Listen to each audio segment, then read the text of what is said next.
लोकसभा चुनाव 2022 को लेकर भाजपा और कांग्रेस के साथ ही अन्य राजनीतिक पार्टियों ने अपनी तैयारियां शुरू कर दी हैं।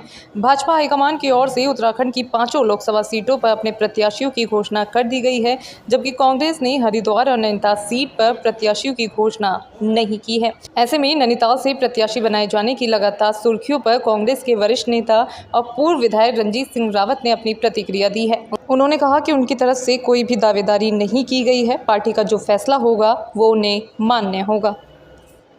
नमस्कार साथियों, उत्तराखंड की आवाज में आपका स्वागत है।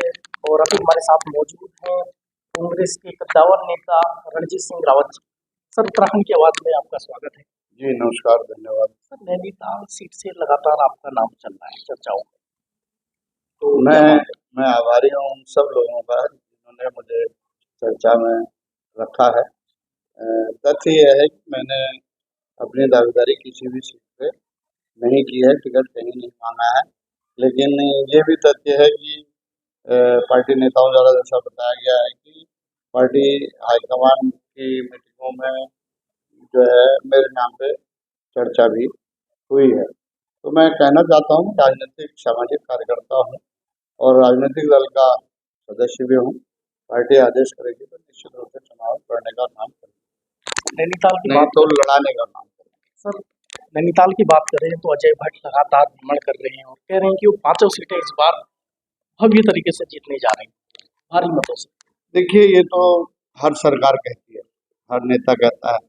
2004 में जब भारतीय जनता पार्टी ने इंडिया शाइनिंग और फील गुड का नारा दिया था, तो उस समय भी वो सरकार बना रहे थे।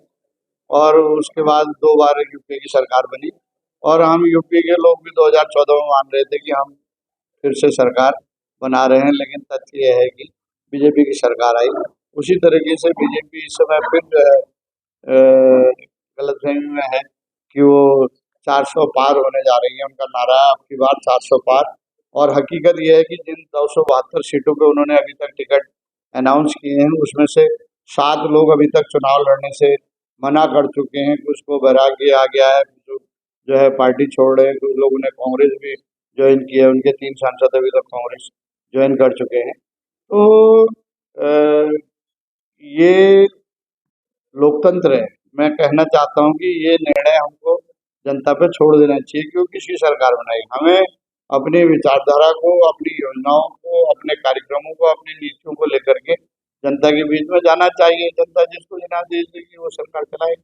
पौड़ी लोकसभा सीट की बात करें तो अनिल कोहली को यहाँ से प्रत्याशी बनाया गया, तो एक कयास लोगों के मन में है कि पीएम के संपर्क में डायरेक्ट है, तो एक तरफ से जो विकास होगा वो विकास की छड़ी टाइप की पौड़ी लोकसभा सीट पर आएगी। क्या कहते हैं? पीएम की 10 साल से जो सीट है बनारस, वहीं विकास नहीं हुआ, तो पीएम के साथ वालों की सीट पे कितना विकास होगा आप समझ सकते हैं। बनारस का हाल बुरा हो रखा है। बनारस के लोगों से जाके पूछिए कि पीएम की सीट का क्या हाल है। तो ये तो हिपोक्रेसी है भाजपा की, वो कुछ भी फैलाते रहती है।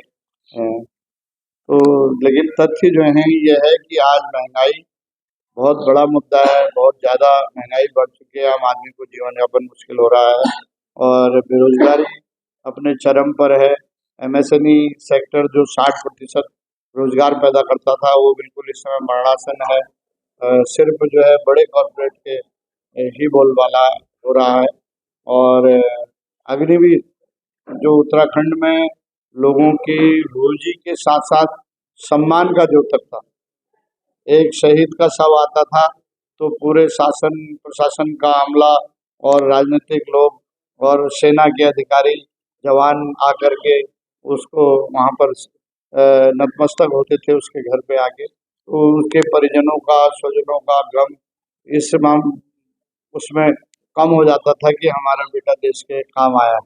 आज अग्निवीर बना करके उसके शव को जो है कुरियर की तरह, पार्सल की तरह घर पहुंचा दिया जा रहा है। उसको कोई सम्मान नहीं मिल रहा है। तो ये बड़ा मुद्दा है।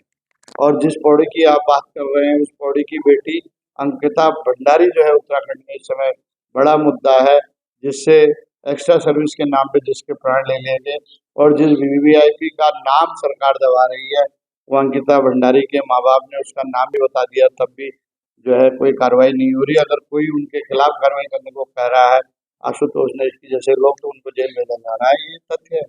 कांग्रेस को कहाँ देखते हैं 500 सीटों पर यहाँ पर उत्तराखंड में, क्या मानते हैं? देखिए, कांग्रेस इस देश के मूल में है, उत्तराखंड के मूल में, और कांग्रेस उत्तराखंड में कई बार जो है बेहतर प्रदर्शन कर चुकी है और इस बार भी बेहतर प्रदर्शन करेगी। हम ये कहना चाहते हैं कि भाजपा वाले किसी मुगालते में ना रहें। हम चुनाव के लिए पूरी तरह तैयार हैं, हमारी विचारधारा तैयार है, और जो योजनाएं हमारे नेता राहुल गांधी ने लॉन्च किए हैं, जल जंगल जमीन के मामले में, आदिवासियों के मामले में, वनवासियों के मामले में, नौजवानों के मामले में, बेरोजगारों के मामले में, महिलाओं के मामले में, वो निश्चित रूप से लोगों को प्रभावित कर रहे हैं।